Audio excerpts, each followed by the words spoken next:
I'm Dani Gasparini, and welcome to this segment of Penn Voice. I am joined today by Bart Charlow, who is the CEO of Samaritan House. Bart, welcome back. Well, thank you, Dani. It's great to be here. I always love having you and your infectious enthusiasm when you talk about Samaritan House, because it's something that you believe in wholeheartedly, and yet you do some of the most impactful work to the populations that need the greatest amount of services. So thank you. You're welcome. For always being here and having this conversation. So for a few of our viewers who may not know the scope of what Samaritan House does, please tell us about it. Well, Samaritan House works with 12 to 15,000 of your neighbors in need every day, and we're working with people who are primarily the working poor. What we're trying to do is move them out of poverty and into opportunity and hope. So we do that through a wide range of basic services like providing food, shelter, clothing, health care, financial empowerment services to help them learn how to not just survive, but to thrive in this environment. And then the icing on the cake, we have a lovely holiday program and programs in the schools to teach the kids the lessons of empathy. It's a big operation. It is. Well, and one that struck a chord for me is provide and thrive in our economy or in our current environment. And as many of us know, our current environment has changed so rapidly for the positive in some regard and then not so positive in some regard. And that rapid change has caused Samaritan House to do some things differently and to provide some newer programs, and you do this very quickly. So yes, tell us about some of the newer programs based on what we've seen here in our new economic climate. Well, when we were last speaking, we had just started the food pharmacies that we have in our clinics. And those are the first 2 food pharmacies in the state of California. Very innovative, and the idea is, since so many people who are living at the lower end of the economic scale have diabetes and diseases like that, if we could, as well as regular health care, give them dietary assistance, we knew it would make a difference. And it makes an immense difference, because now that we've been working with hundreds of families, we're finding that just that food assistance and the behavioral program they go through in changing their eating habits gives them the equivalent of taking a medication. Right. So if you weren't on a medication, you might avoid it. And if you were on one, you're getting double the benefit with one side effect. You might lose a little weight. Right. No one complained about that one, Dani. Right. And we talked about taking, again, a very complex issue like diabetes and bringing it down to its root solution of diet. And yet, a lot of times our families didn't know, one, how to access the right foods to make these meals that then help us with some of these aging or health ailments. And yet, here's this simple solution that you've come up with at Samaritan House with your food It's a pharmacy. simple solution in one sense, but it's actually a behavioral change program. So what we're really doing is removing all of the psychological and economic challenges to people getting to eat the right food for their disease. So it starts with a doctor medicalizing it by giving you a diagnosis, counseling you, giving you a prescription. Then you have dietary counseling. We have demonstrations on how to use unfamiliar foods. After all, if you were familiar with them, you'd probably be trying to eat them already. And then every week, a family can come in and get all the food they need for their entire family, very high quality special foods, and they learn to eat together. After that, we're monitoring their progress on health. So it's a multi-generational approach. It's all about behavior. Part of it is the food, part of it is the economics, but it's a behavior change. Right. It's a big one.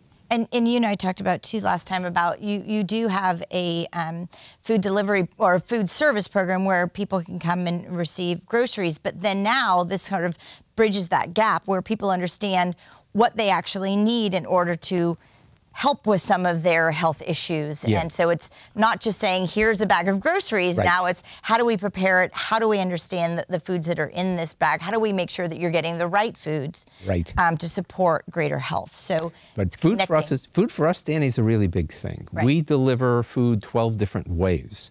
And some hot food, some cold food, depending upon people's ability to store and to cook food. You know, it doesn't help to give people food that they can't make themselves. So it's everything from pantries, where families who can cook and store food can pick up groceries every week for the whole family, to meals that are delivered in the homes to seniors and disabled folks who are shut in who don't have that opportunity, or people who may be living multi-families in one little apartment and so they don't actually have access to a kitchen. Right. So it's a dining room or pantries or all sorts of food delivery. And last year we hit a magnificent milestone. We delivered over 1 million meals. I was so proud of that. Did you have a 1 million meal party? Well, we had the food for it. I can You tell should. that. You should. So, again, we sort of talked a little bit about how we have complex issues. Some of them are large. Some of them may be something as simple as having someone have access to your food pantry. But whether the issue is large or small, how do you go about solving community need? How do you think about it?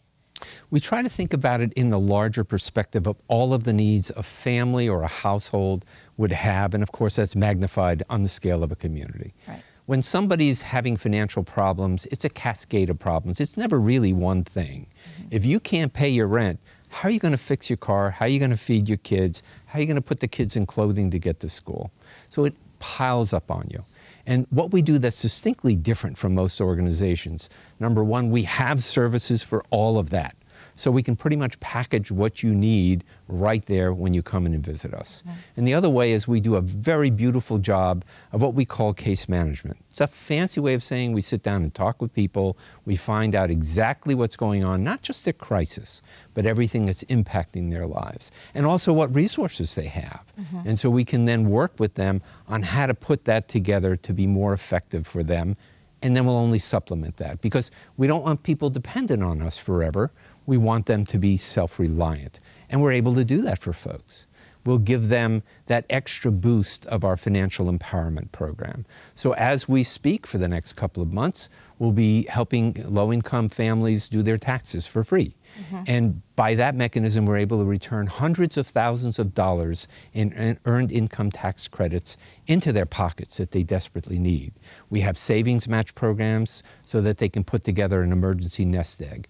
We have individual and group coaching that we do with them for everything from how to do a budget to how to manage and get good credit, how to get banked, how to maybe start a small business, all of those things that will help a family get a true leg up on their poverty situation. So it's the package. It's seeing the whole situation and dealing with the whole situation at one time. And the nice part is we can work with people as long as they need us. Hopefully it's a short period of time. Right. But if you need our groceries or clothes for your children for years, no problem. We'll take care of it. And how might someone help you if they may not be in need of your services, but want to ensure that they could give something to your organization in order to ensure that their neighbor or their fellow community member has access to the things that they need? How can we help you? Well, the first and the foremost is always, if you can make a monetary donation, it still costs us something to run the service, even though we run with over 3,300 volunteers every year. We're mostly a volunteer agency. Those funds help us keep the lights on, help us keep the trucks rolling, all of those things that must be paid for in cash. Small things, you know, folks don't think about this, but in our kids' closet, where we give out over 50,000 items of children's clothing and backpacks full of school supplies and books, all that sort of things that kids need, we are always desperate for boys' clothes. So new or nearly new boys' clothes are very valuable for us, especially in that, let's say, 8 to 18-year range. I guess that's a big range for boys, but boys need clothes and they run through them pretty quickly. Right. So that kind of donation directly can help. There are other things people can do, and most of them are to be volunteers. It's very simple to do that. You go online on our website and you sign in, and then we'll talk with you. We'll find out what your skills are, what your schedule is, and we'll figure out a way to be, that you can be useful to your neighbors. People love doing this. It's so rewarding. It really is. Yeah. And it sounds like whether you are an individual who's watching this program that may need a service or have a question about a resource, it sounds like we just direct them to your website, because no matter what their question might be, you may be the resource yourself, or you may be able to refer to the right resource in San Mateo County. The most important thing is that people call if they are in need, whether it will be delivered by Samaritan House or another organization. And if anybody is interested in volunteering and giving, again, we direct them to your website and to your organization. Pick up the phone and call, because we do need people's support. We do. In delivering and services. Let me tell you, we cover half the county. So we actually have services that go throughout the county, but we directly cover half the county. And just this year, we opened up Samaritan House South, serving Menlo Park and East Palo Alto, the southern end of the county. So people shouldn't think about, well, they're not near me. Give us a call. We can help. Right. Bart, thanks so much for sharing with us about all of the amazing programs. And believe me, I know we've just touched on a very small portion of what Samaritan House does, and telling us how people can get involved, how they can volunteer, and how you are in need of fundraising dollars and donations. And one of the things that you do so well, because it's a really fun event, is called your main event. And that's one of your largest fundraisers to support Samaritan House work. So tell us a little bit about your main event. Well, actually, the main event is the only fundraising event that we do. So we depend a lot on this one. But it's a big one. It's designed so that pretty much anybody in the community could afford to attend. It's a gala event. It's on the Saturday evening, March 16th, which is coming up not long from now. It will be at the Crowne Plaza in Foster City. You know, we'll have a great dinner. We'll have a great program. We'll have some auctions. We'll have a lot of fun, a little dancing. You'll go home feeling really good about what you did with your evening. So if people are interested in purchasing advance tickets or donating or sponsoring or buying a table, how do we do that? Go directly to our website. Okay. And there'll be a link for the main event. Go right there. And we'll make sure that we get that link for the program at the end of our Penn Voice segment as well. Sounds good to me. Well, Bart, thank you again for joining us and always bringing us such important information about the programs that you deliver through Samaritan House. And as I said before, there are so many that we hadn't been able to talk about today in our short 10 minutes. But thank you for giving us that snippet of all that you do. And we'll see all of you next time on Penn Voice.